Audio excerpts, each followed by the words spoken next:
dufite akamaro kavuga ibyiza. Turakugiye kwakira. No guhagarara tukaba maso. Urimo uranyagwa nyine cyose ko urufunguzo undi ni amahirwe no gukingura. Muratwaye ingufu rise wakinga gute. Biravuze ngo no mwuka mubi wo kunyagwa, wo kwamburwa, wo gusesereza, ikata ku buryo usanga wa muntu ageze ahantu habi hadakwiriye. Rero ni byiza ko dusenga tubohoka. Buri ikintu kindi nabaze kubona nakubwira yenda nk'urugero kuburota nawe ubwawe. Urumva? Naye kuburota urufunguzo urutanga nta urukwambuye uri mu kurutanga urwihera umuntu ravuze ngo irinde ko maze gusiga ufunze imodoka uridegembye none se bakwibye urufunguzo ubwo urayibura nayo kuko urufunguzo baba barujyanye niyo modoka wayibura kuko nta rwo ugifite mushumba ndatangaye muri ibyo bintu byisho ukomeje kugenda tubaza cyangwa unatubwira ariko muri urwo rufunguzo hari n'igihe unarubura nta n'umuntu rukwambuye ukarushaka ukarubura. Biravuze ngo abadayimoni bagutwaye wa munezero, bagutwaye umunezero, bagutwaye kwigenzura, bagutwaye gucunga ibintu byawe, bagutwaye umutekano w'ikintu cyawe cyose uko warushatse warubuze. Imana itabare. Twongeye kugaruka tubasuhuza mu izina ry'umwami wacu Yesu Kristo abakurikiranye ubumwe bw'abera ministries ndagira ngo mbabwire ngo Imana ihimbazwe ikomeje kuturinda no kudukomeza no kutwitaho. Imbere murahare umugabo mwiza Reverend Ntambabazi Mushumba munyamategeko. Imana byose ibyo ngibyo yarabimuhaye kandi n'umuntu mwiza n'amavuta y'Imana. Ndabona ufite andi mavuta mashyashya mu gihe duherukana cyashize wari yafite ariko none ugarutse ufite andi mashya. Ndabona ufite andi mashya. Ikindi rwose nk'uko Imana yaguhaye no kwambara neza bikakubera nabyo ni ingabire y'Imana. Mushumba abakurikiranye umwe bw'abera barimo barakureba ndagira ngo basuhuze nk'uko basanzwe bakurira nk'uko basanzwe banagukunda wongere basuhuze kugira ngo tugarukeho dusobanura n'ibindi. Ndabashuje cyane inshuti z'Imana bamwese muri Amerika, Canada, Burayi ndetse muri South Africa, muri Afrika y'Epfo bose bari Australia, bari Kigali, Rwanda, Uganda, Afrika gatebo bose Yesu no muri Cameroon babantu bo muri Cameroon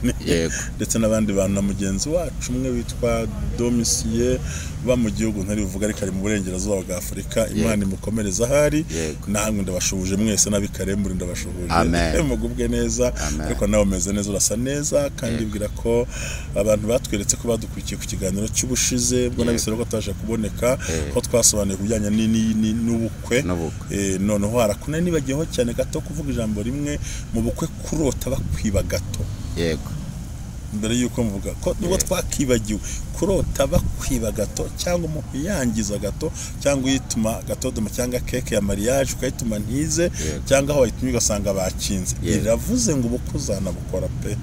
ariko ntabwo muzigera musangira uziho gato mu manuramo kabiri nta n'umugabo aguhisha konte umugore aguhisha konte ugasanga urugo nta kuri kwawe mu bijyanye n'amafaranga n'imibereho nako nari nibagiwe burya.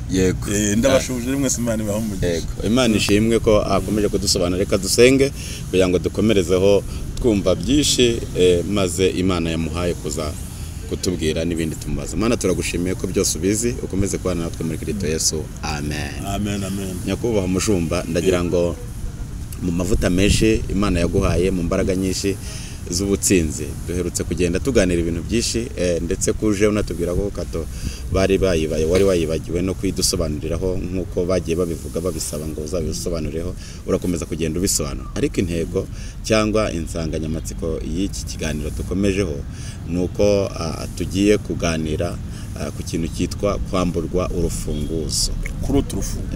urufunguzo muri rusange kurota kontake y'imodoka urw'inzu mbese n'ibindi ibintu biga na password ya telefone burya n'urufunguzo. Ibyo byose nabyo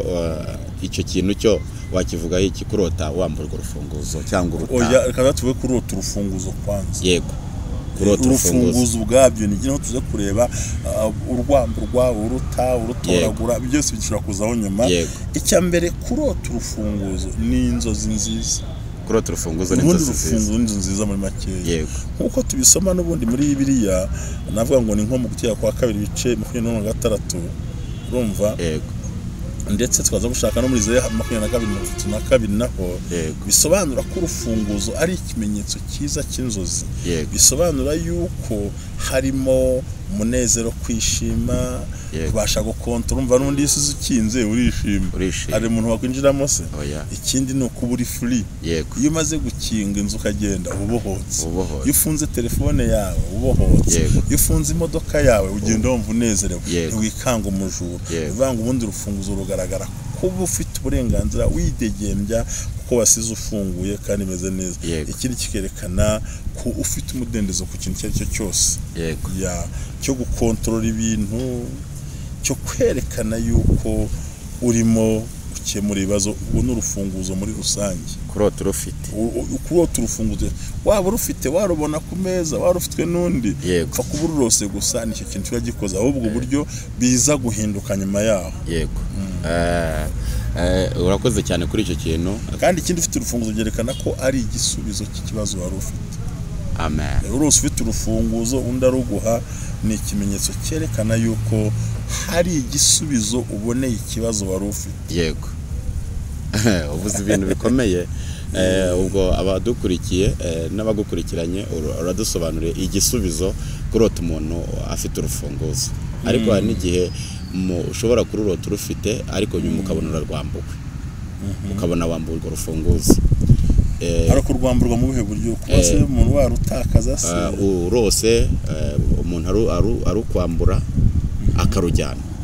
cyangwa ukarota warutakaje warubuze. Izo ni inzozi mbi zijyanye n'urufunguzo. Ko twamaze kubona ko kurota ufite urufunguzo ubwabyo byerekana yuko ufite umunezero, ufite kugera ku cyo wifuza, ushobora kugenzura ibintu, kugira umudendezo wo kujya ukagenda ukagaruka uko bishaka. Ikindi kikwereka ko kurota urufunguzo ari igisubizo cy'ubuzima cy'ikibazo wari ufite. None hari kuba urose undi muntu arukwambuye, bivuga ngo akwambuye amahirwe y'ubuzima, akwambuye n'icyerekezo cyawe. Anyambuye amahirwe y'ubuzima, akwambuye umwango igihe ibintu wabikontorolaga, wabyicungiraga, wabiragakora kubera ko wowe wamaze kwamburwa urufunguzo kera. Bivuga ngo bimwe wakontorolaga nawe ugiye gukontorolwa n'abandi bantu. Ko yamaze gusiga ufunze imodoka uridegembye, none se bakwibye urufunguzo ubwo urayibura nayo, kuko urufunguzo baba barujyanye. Niyo modoka wayibura kuko ntabwo uba ugifite.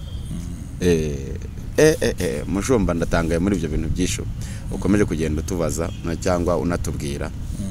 Ariko muri urwo rufunguzo hari n'igihe unarubura, nta n'umuntu urukwambuye, ukarushaka ukarubura. Biravuze ngo abadayimoni bagutwaye wa munezero, bagutwaye umunezero, bagutwaye kwigenzura, bagutwaye gucunga ibintu byawe, bagutwaye umutekano w'ikintu cyawe cyose kuko warushatse warubuze. Imana itabare, Imana itabare, Imana itabare. Ibundi isobanura inzozi ikintu cya mbere, urufunguzo ruhagarariye iki? Ni ukwigenzura, ni umutekano, ni ukumva utuje mu byo ukora byose, kuba hari ibisubizo. No urose warubuze rero. Imana irakwishuriye ngo uri muri ibwi by'agaciro, ntuzongera kuruhuka, ntuzongera gukontorora ibyawe, kuko umuntu asize akinze inzu ye nta muntu wapfa kwinjiramo. Iyo usize ukinze nde wakwinjira? Iyo ufunze se telefone nde wapfa kuyitwara? Iyo ufunze imodoka nde wapfa kuyikuraho yari iherereye? Bivuga ngo icyo usize kofure fone nde wagushwanyiriza? Bivuga ngo ibintu byose bikinze hariho urugi, bivuze ngo ufite umutekano no kwisanzura. Uzare n'abantu bakodesha amazu buri gihe abanza bakubaza ngo mbese ahantu hari umutekano, ariko nabwo ntiyasiga inzira irangaye, asiga akinza kumva kandi nubwo yabaje ko ari umutekano. Ariko mfye gihe urose ushaka urufunguzo undi arukwiba, urushaka ukarubura warubuze. Biravuze ngo Satani yibye ibintu byose, ibyo wagenzuraga bizakugenzura, ibyo wakontorolaga bizagukontorora, ibyo warufiteho imbaraga uzabitakazaho imbaraga. Nicyo bisobanura ubundi muri amagambo. Imana idutabare turinde kwibwa imfunguzo zacu, kuko ndumva urufunguzo ni umugisha cyambere kuba turufite, ariko kurunyagwa urumva ibishaka kurunyaga ni byinshi. Ndagira ngo abakurikiranye umwe kwabera mube maso urufunguzo Imana yabahaye bahatagira barunyaga ngo barwibe, urumva barahari cyangwa tutanarubura kandi rwari ruhari. Mushumba ukomeje kutubwira ibintu byinshi kandi byiza, numva ari ubuzima bwo kugira ngo twimenye, tunamenye naho duhagaze, tumenye n'icyiciro tugomba guhagararamo. Ariko se mushumba ushobora kuba urwo rufunguzo rufite koko wamara kurugira rwose ukagera nko mu nzu ukagera nko mu nzu maze gukinga nabwo urwo rufunguzo ukabura aho urukize kandi wari ukingiye mu nzu winjiyemo nyine ntabyo kingiranye nyine ni urugi ariko ntabwo umutekano ruhari mu buryo nturinzwe n'ubwami bwo mu ijuru nturinzwe n'ijuru ibintu byenda nyine ukinze urugi ariko ntukinze nta mutekano ufite mu yandi magambo nta mutekano yego nicyo bisobanura aba ari gushaka urufunguzo rw'imodoka ukarubura menya ngo nta terambere ufite rw'inzu nta terambere ngo icyo gihe gutakaza urufunguzo kurwibwa no kurusha ukarubura bivuze kurimo wamburwa iby'agaciro hasigaye n'ubukene buzakugenzura amafaranga kugenzure uzahora umanuka hasi ugenda kuko wabinyazwe byose burundu yego ariko hari ikintu cyiza buriya yego zose ntabwo ziba mbi noneho kurota ubona urufunguzo yego kurota ubona urufunguzo bisobanura yuko ubwami icyo nakwita ijuru rikwibutse rigaruye situwasiyo yawe nshyashya kurota ubona urufunguzo urubona rufata rukura ahantu byasinuba ngo ubwami bwo mu ijuru cyangwa Imana ishobora byose irimo irongera kubaka amateka yawe bundi bushyashya yari yarasenyutse yarangiritse niba ngo ibihe byatakaye ibyo wacengo bigowe ibyo wacengo bikakurushya bivuze ngo hagiye kuzaho icyubahiro kwishima no kunezerwa no kubohoka no kugera ku iterambere no kurushaho kwakira ko warose ubona urufunguzo yego talawa noneho ngaho ndafashijwe nanjye numvise nambaye izi imbaraga yego yamaye ni fora ngo iyo urose ubona ifunguzo yego nicyo bisobanura noneho iyo urose undi muntu akuzanira ifunguzo aravuze ngo ugiye kubona umuntu mu buzima ugiye kuzakwambutsa inyanja warurimo hariho inkunga ivuye ku wundi muntu igiye gutuma uruhuka rukanezera Imana ihimbazwe urose umuntu akuzanira urufunguzo numva ari igisubizo cy'ubuzima bw'umuntu wese wabugize ayo mahirwe noneho urose inzoka iryamiye urufunguzo rwawe menya ngo ibyo ufite byose birimo iryamiye urufunguzo cyangwa yarumize menya ngo ibintu birimo uburyarya bwinshi bazagutwara umugabo utabizi bazagutwara umugore utabizi bazaguca inyuma utabizi uzahomba utabizi ko harimo uburyarya bwinshi cyane kuko nubwo umuntu yarurambika ku nzoka ipfuye si benshi bakora abakora ni bake uvuze icyo kintu ngurose nibuka umuntu wigeze kumbwira ngo yari afite ingufuri mu ntoki ngabona igikeri kiraje kirayimize ingufuri Yesu abona igikeri kimeze ingufuri rero se igikeri kimera ingufuri gute koko none se nyiri igikeri nuzi ko nacyari mwuko y'abarozi ni ukuvuga ngo n'ubundi kuba baragutwaye ingufuri uzakingisha n'ubundi wagusigira urufunguzo agatwara ingufuri wakora iki ni ukuvuga ngo nta bihindizo bihari aho urasenga ugashwanyaguza yego kubita imbaraga mbi z'ibikeri n'iz'abadayimoni ugakubita ukavanaho kuko wari ufite umugisha kuko urufunguzo ni byose ariko noneho tuba tubonye ko umuntu arukuzaniye bisobanura ngo hari undi muntu ugiye gukora ibintu bikomeye kandi kuba urubona nabwo bisobanura ko hari amahirwe aje ariko si uruzinzo kwirurya ikiri kirutwaye se byose byerekana ko ugifite ibibazo kandi mu buryo bwo mu mubiri si mu mwuka mu buryo bw'umubiri kandi mu mubiri ubabaye n'umwuka ni ikindi kibazo cyane ngo roho nzi mu mubiri muzima yego ariko noneho ikiganiro ukuntu numvise kinyagwe mu buryo bukomeye yemwe abakurikiranye mukurikirane ibyanyu kugira ngo urufunguzo mutarwamburwa kuko abadayimoni bafite umugambi wo kugira ngo batwambure imfunguzo ariko ndumva twarushaho kwisunga Yesu nk'uko mushumba akomeje kubivuga tukagira izindi mbaraga ese mushumba naho ngaho tuba dufite izo mfunguzo tukabona izo mfunguzo tuzifite tukabona nk'urufunguzo umuntu yari afite arubuze mu biganza bye kandi yararufite mu biganza bye arubuza ako kanya byo wadusobanurira iki yararufite akabona ararubuza nuko kunyagwa no kwamburwa numwuko wo kugenzurwa kugira ngo ugenzure ibyo yagenzura nubwo yagize amahirwe yo kurugira ariko ararubuza nyine ntazi naho yarushyize ntazi naho ruteretse agashaka ibyo akarubura mwambaye kandi yarufite mu biganza yarufite mu biganza urumva ko ni ibintu bikomeye cyane no guhagarara tukaba maso urimo uranyagwa nyine cyose bana ko urufunguzo ubundi ni amahirwe no gukingura muratwaye ingufu urize wakinga gute bivuze ngo ni umwuka mubi wo kunyagwa wo kwamburwa wo gusesereza ikata ku buryo usanga wa muntu ageze ahantu habi hadakwiriye rero ni byiza ko dusenga tubohoka buri ikintu kindi nabaze kubona nakubwira yenda nk'urugero kuburota nawe ubwawe urumva nawe kuburota urufunguzo urutanga nta urukwambuye uri mu kurutanga urwihera umuntu ravuze ngo irinde ari imbaraga zishaka gutuma urutanga irinde ubwo utwaye urufunguzo urumuhaye nkandi ubwo uri kwibya biragiye nyine kandi urabyitangiye biragaragaza ko bigiye guhomba mu buzima ugomba kubyanga ukabishyuza ukabijugunya ahubwo ntabwo ifunguzo ryawe simba urufunguzo rwanjye yego neza ubwo n'abantu bakomere ku mfunguzo bahawe kuzitanga uko babonye batanyagwa ibyo bari bafite batanyagwa ibyo bari bafite none nk'umwanzuro aho ngaho nubwo tutari twagera ku musozo ariko nk'inama watugira kugira ngo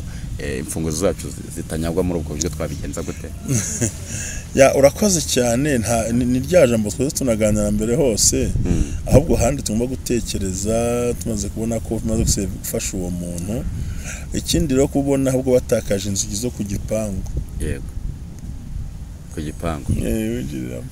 uragifite ubwo ntugeze ku nzu yawe ni hanze ku gipangu muntu w'Imana menya ngo nta bushobozi na buke ufite bwo kuzakemura ikibazo kikuriho no kuzirotana n'inzugira rero ubwabyo bivuze ngo biri kure cyane kuko n'uragipangu ufite rero ngo ubuhejwe kujya kure cyane umwuka wo kurwanya isozo bidasubizwamo kandi dakunda cyane ariko rimwe na rimwe urufunguzo akenshi ugeza ko hari n'ibintu byiza cyane cyukwiye kugeraho byo kuzashyikira vuba ndetse ugasanga ko mu by'urota byose hagenda hagaragaramo ineza y'Imana mu buryo bukomeye so bivuze rero ngo umuntu w'Imana ikintu ari bukore ibyo byose naho byaba bikagera hari nk'urugero nko kurota ubona urufunguzo ugashyira mu ngufuri ntifungure biravuze ngo ibintu bye biradadiye shaka amasengesho y'iminsi 3 asenga kuko n'ubundi usanzwe uhafungura ariko uwo munsi wafunguye byanze ariko se ko ashobora gusenga n'amasengesho y'iminsi 3 ari wenyine agasenga ari wenyine yabwirwa n'iki ko bikuyeho kandi yasenze wenyine arinda kubonye Yesu yavuze ngo cyatu bateranye muri hagati muri bo nta gushaka nashaka n'abandi nubwo nsobanura sinjuzi Bibiliya yagenyine gusa n'abandi barayizi kandi barasobanukiwe n'abandi bafite amavuta yo gusenya ibyo bintu ubundi ikintu cya mbere ibishingiye kuri karande n'inyatsi ewe n'umwuka w'inyatsi kubutakaje urufunguzo n'inyatsi ikurikiranye niba ufite iduka ukajya gushaka urufunguzo hanze mu nzu ziwarwibagiwe menya ngo umunsi ntibucuruza abankurikiye barabizi n'umwuka bivuga ngo Imana ibikwereka mu kirere cy'umwuka intambara uri mu Rwanda nazo erega buriya nkubwiresera nuko tuzakikora ubutaka kino kiganiro kivuga ngo menya imikorere ya Satani burya kumanywa nkuko tuganira tugakora ibikorwa uya ninjoro niga abadayimoni bahererekanya ibintu bahererekanya abantu n'ibintu burya niyo mpamvu burya umuhanga wo gusenga yagasenze ninjoro tuzakujyana twerekane tubwirana ngo ibi bibera mu ijoro burya bariho gutwara imitungo y'abantu Satani yapose imitungo y'abantu atwara ijyana abantu basinziriye ninjoro burya ni operation abadayimoni bakora yo mpamvu buri abantu bazi gusenga batagombye kuryamira cyane nko kumanywaho nuko abantu bakora uzaye kumanywa batanga mitasiyo z'ibibanza abandi bagurisha imari bagurana imari bahererekanya nkuko tugana ko ni kumanywa ariko ninjoro uryamye wanje rero aho niho abadayimoni bakorera za Illuminati z'amadini yose apfuye aho niho bakorera mu ijoro kandi nako turota ryari mu ijoro bivuze ngo umye kubyuha ugasenga ugakubita izo mbaraga ukazimenesha kugira ngo ubashe kugera ku ntsinzi kwiriye Imana ni imfunguzo zacu rero izirinde kandi nunabonye yarubuza haguruka sare asenga haguruka shakishe hose yinginge mpaka ageze ku rufunguzo kuko niho biro twifata nk'ibisanzwe ni nk'amugabo twabonyeje ngo bamushyize mu nkangara ntabwo uriya mugore ntabwo yamushobora kugira ngo amushobore nuko amukura mu nkangara yego buriya babyarira mu nkangara mubana mu nkangara bakambarira mu nkangara ibintu byose ni mu nkangara ubwo no kuvuga ngo rero mu guhaguruka umuntu agasenga akinginga Imana ndetse akitabaza n'abakozi b'Imana babisigiwe bakabimufashamo bakamugira inama bakomeza kuguhamagara yego bakomeza no guhamagara abandi babona cyangwa mu itorero kurota turi mucurisha urufunguzo bivuze ngo hari ibintu ugiye kuzageramo imbaraga ukabasha gukingura umugisha wawe uri mu rukoresha urufunguzo urucurisha ngo ubone gufungura wari wararutaye oya kurota gusa urucurira gusa ariko wararutaye ukabona tubyagiye amavuta wari ubwiza buhuye no kwisiga Imana ishimwe no haleluya nanezerewe cyane nabyumvise n'ubundi buriya yego ko burya by'ukuri urufunguzo ruhagarara ibintu byinshi ariko no kubyitondera ukamenya ngo urufunguzo rwitangiye bararuntwaye ndarubuze rwerekeye he ko nashaka ko imodoka iri hehe ugasanga mu njoro murakaba kabinyo wabibuze biravuze ngo kuko byari bikinze Satani ashaka kudomera ariko amavuta y'Imana duhabwa n'imbaraga z'Imana duhabwa ntabwo dutera ubwoba twumva Imana izakora bitangaza yego Imana ishimwe kubwo amavuta n'uburinzi n'ibitangaza bituruka ku Mana biza bikaba kuri twebwe urutubwiye amagambo akomeye ngo ntabwo duteye ubwoba kandi Imana izaduhora hafi izanadukomeza urakoze cyane none rero mushumba nk'akabazo kamwe cyangwa ikibazo kimwe nakubaza kugira ngo twinjire mu mwanya wo gusoza utugira n'inama muri uru rugendo turimo tugenda duhura n'ibintu byinshi n'abanteze amatwi barabyumva tugenda duhura n'ibintu byinshi hari igihe umuntu agiye n'ubundi twakoze ikiganiro kivuga ko umuntu abura ikanzu abura ikote ariko abantu bashobora kuba bubatse urugo wubatse ukarota urufunguzo wari ufite uwo umwe mu bana arukwiba akajya kuruhisha uwo mugabo mu bana cyangwa umugore mu bana ubonye atwara urufunguzo akaruguhisha banamubaza ntakubwire biravuze ngo mu bukungu bwanyu byo mukora hari ibintu agukinga hari ibintu yapfuritse udashobora gupfa kumenya ntamenya hari ihene ze ntamenya hari inka ye ntamenya amafaranga ntamenya arimo apanga ntabwo yaguhisha uburyo ashaka kugenzura yego aho yakora iki kugira ngo twumve inama watugiramo aho ngaho no gusenga yego basobanukirwa burya abantu benshi bakunda kugira ingeso yo kuvuga cyane kuruta gusenga umuti wose ukubiye mu isengero urwaye diabete senga urwaye igituntu senga urwaye sida senga bagutwaye urufunguzo senga urapfakaye senga ufite urugo senga uri umugabo nta kazi ugira senga uri umuyede senga so imbaraga dufite mu isi Imana yaduhaye ni imbaraga yitwa isengesho aho niho tubomorera ibintu byose niho dusenyera abadayimoni n'uburyo bwose udukubitira ikintu kigera hejuru aha niho twambara imbaraga zirenze imitekerereze y'umuntu yego nafashijwe mu ntego yitwa gusenga cyangwa mu mbaraga zo gusenga nabonye harimo ubuzima niho buba nta hantu nabonye harimo ubuzima aho niho Imana igufasha kuko banakuburiye yego abakurikiranye ubwo bw'abera minisitiri ndagira ngo bamenyeshe yuko muri aka kanya dukomeje kumva ibimenyetso tugomba kugenderaho ni ugusenga duhuye n'ibyo bibazo tugendana duhura nabyo no gusenga mushumba nk'izindi nama watugira zo kugira ngo dukomeze ibyacu two kubinyagwa ni izihe dukomeze ibyacu two kubinyagwa imfunguzo urumva babashaka kuzitinyaga dukomeze ibyacu two kubinyagwa ni izihe watugira nk'umushumba Imana yahamagaye nta kigoye cya mbere rega ni uko abantu bagira bagasenga Imana tugarura ibyacu byanyazwe abantu baranyazwe pe tubyemere banyazwe ibyishimo banyazwe amahoro banyazwe kontororwa barahangayitse abantu barafite umutima uhagaze ariko imbaraga zo gusenga ugasenga yibira tugahamagara umushumba ugahamagara pasiteri mugenzi wawe ugahamagara umuntu wabisigiye uzi gusenga uzi guhagarara ku ijambo akagufasha kino kintu yanagusaba ngo ugire icyo ukora ukanagikora kuko abatakaje ifunguzo ni benshi abambuye ifunguzo n'abagabo ni benshi ikindi mugabo akwambaye urufunguzo abagiye gutegura divorce mu nzozi n'umugore nuko abagiye gutegura divorce none yari kwambaye kwanagiye kuruhisha iwabo menya ngo urugo rwavuye mu nzira ariko Imana ibijya ngo ikuburire ngo garuka icyo ukora ni ikirero usenga y'amasengesho y'iminsi 2 cyangwa 3 Imana ihimbaza ndagarura ibyanjye ndagarura ibyanjye ishimwa Yesu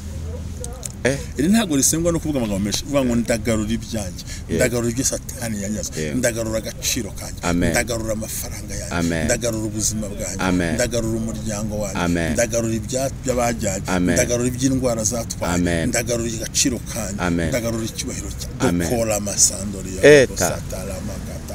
aho harimo imbaraga ugasenga ukabomora ugasenya ukarobora ukadiha ukamena ukarundura ugasetereza ukavanaho ukanagakura ugatwika ugasharata ukanaga ugakubita izo mbaraga mbi zose ukabohora icyitwa cyawe wakumva byanze hamagara tugufashe dukubite abazimu bagenda mukubite ariko ndafashijwe noneho zirase ari ibintu uvuze bikomeye ni ugukubita ubwo numva n'imbaraga harimo imbaraga mu isengesho umuntu aherutse kuvuga ngo imitwaro waduhekesheje ngo tuzayikurwaho no gusigwa haleluya aho ni muri Yesu ngo tuzamarwaho no gusigwa so vango ibyo byose ni kuvuga ngo udominwe n'imbaraga usumbirijwe n'imbaraga mbi zituma utwarwa urufunguzo ariko amasengesho arahindura aravuna arakubita yigizayo azana ibisubizo amasengesho ahindura umusozi taba amasengesho aguhesha ikitagupfa kubonesha amaso yawe amasengesho agura n'abakomeye gukizwa bikundira ibintu bivuze ngo nubwo birose bwose ariko wigira ubwoba ahubwo uhagarara wemye kandi Imana izabikora amen Imana ihimbazwe turi mu kugera ku musozo ndagira ngo mukomeze mukoro y'ikirane ubumwe bw'abera ministries kandi mushumba turakomeza kugushimira ko ugenda uduha byinshi unatumenyesha byinshi ibyari byaratugizeho imbata nibyo tugenda tunyagwa nibyo twahawe tukabura icyerekezo ariko duhaye ubuzima bw'uko tugomba kwitwara mushumba turagira ngo muri aka kanya turi mu gusoza ugira ibintu twaturiraho tugize n'umugisha ugira ibintu twaturiraho kugira ngo ibyacu tubigumane icyambere nkubwire ngo Imana yaguhaye intwari idahenda abandi bajya muri Amerika kugura intwaro mu byanze gukodesha intwaro zihenda twaduhaye intwaro yitwa gusenga irangije ibika muri twebwe dufite akamaro kavuga ibyiza turakugiye kwakira wikwatura urupfu wikwatura ibyago mu buzima satani cyashaka no kuririmba ibyago ariko Imana ishaka kuririmba icimwe Imana ihimbazwe cyamurakoze cyane nakagaruka yego dusabira umugisha Mana data twese uranyagura ku mahame nshobora byose turi imbere y'ubwiza bwe tofe moriane sando shapikata balama shimwa Yesu reko sando ya himbazwa nyiribi ndakwinginze data twese uhoraho kuri bitangaza n'ibimenyetso shikira umuntu wese kuri umwami bikunda kandi Yesu tuzi neza ko ujya ukora ibitangaza ujya urengera nta muntu ureka nta muntu urekura turasabye ngo bohore tubohoye ibintu byabo kandi mwami y'inka ndimo ndeba y'ihembe rimwe ashaka kujomba abantu ibintu barimo bakora y'inka turayirukanye ntiyiga mu bucuruzi bw'abantu ihembe rimwe ntaho yabaye ni izina rya Yesu ndirukanye mwami maze umyemerere umubyeyi rwose wari umaze iminsi yibaza ikimago yabaye amenye neza yuko kera bamaze gutwara umutima we urakoze ko mugaruye mu izina rya Yesu uhimbazwe Yesu umugisha Sirasi mukamera nanjye twese Yesu Kristo umwami wacu